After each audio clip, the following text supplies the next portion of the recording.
Finalmente siamo partiti, 32esima edizione, che non è una cosa da poco, quindi devo complimentarmi con tutti i volontari, perché veramente qui ci sono i capostipiti anche. Qualcuno è ceduto, diciamo, perché purtroppo 32 anni sono tanti, però è sempre una soddisfazione per il comune, perché ha la possibilità di farsi conoscere, perché diciamo arrivano dalle regioni limitrofe, dalle città, e quindi è qualcosa che almeno facciamo conoscere, che facciamo vedere qualcosa che anche noi siamo capaci di fare, no? Che rimane nel tempo, perché anch'io, cioè, venendo qua ci emoziona, specialmente quando ci sarà la rappresentazione con tutto il buio, con le fiaccole. Quella cosa è una cosa veramente molto bella da vedere, anche per chi non è molto credente, diciamo, al 100%.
Anche quest'anno riparte Notte di Luce, in questo clima familiare, un bel Natale che si respira proprio e si tocca, soprattutto nella Sacra Rappresentazione. Potrete anche nelle prossime date ammirare la bellezza anche del Vangelo e dell'incarnazione di Gesù, che tocca ancora i sentimenti e il cuore. Quest'anno siamo riusciti un po' come tema di unità pastorale, c'è il coinvolgimento delle famiglie, quindi l'intento è quello: a ogni rappresentazione ci sono diverse famiglie anche del catechismo che partecipano con i bambini, i genitori, quindi una novità in più.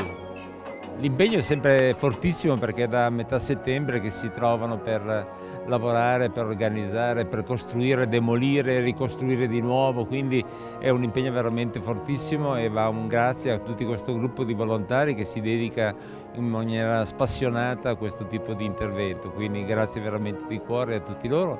Però dobbiamo ringraziare anche tutti i figuranti che, come vedi, in maniera molto massiccia oggi poi in particolar modo sono arrivati al Presepe Vivente per interpretare i vari ruoli di questa nostra rappresentazione. Quello che caratterizza il nostro presente è l'intimità di questa sacra rappresentazione, perché forse è l'unico presepe in Italia che fa una sacra rappresentazione, ed è questo che ci contraddistingue, ed è questo che vogliamo assolutamente continuare a conservare, perché è un patrimonio veramente pazzesco.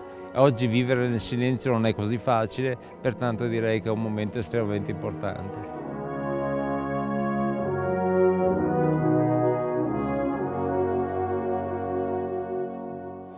Chiamati secondo un suo disegno, tutto concorre al bene di coloro che amano Dio.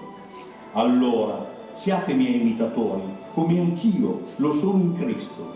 Diffondiamo parola e amore.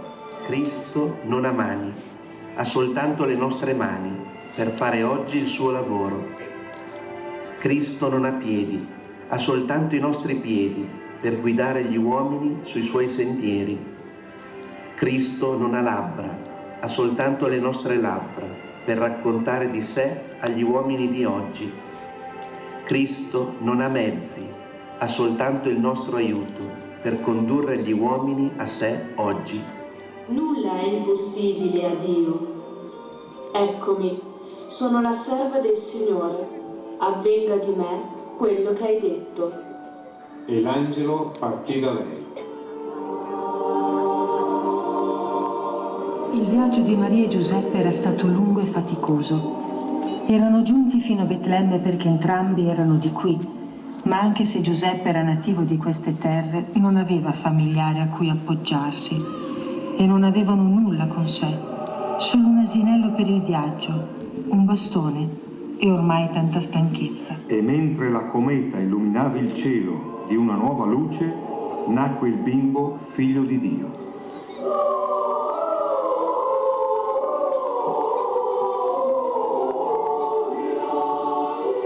I presepi viventi sono una sorta di calamita che attira soprattutto le famiglie, anche con i bambini piccoli, che così hanno una sorta di catechesi visiva di che cosa è stato il Natale, appunto il messaggio di Dio con noi che è portatore di pace, di prospettive di bene, di serenità. E penso che proprio il laboratorio che diventa costruire un presepio vivente è anche il laboratorio del costruire una comunità, dove riusciamo ad essere propositivi, a superare i conflitti, a promuovere appunto dei cammini di pace a partire dal quotidiano, un buon vicinato, l'attenzione a chi fa più fatica nella comunità e l'attenzione soprattutto ai piccoli per educarli a questo mondo che il presepio mette in scena ogni anno.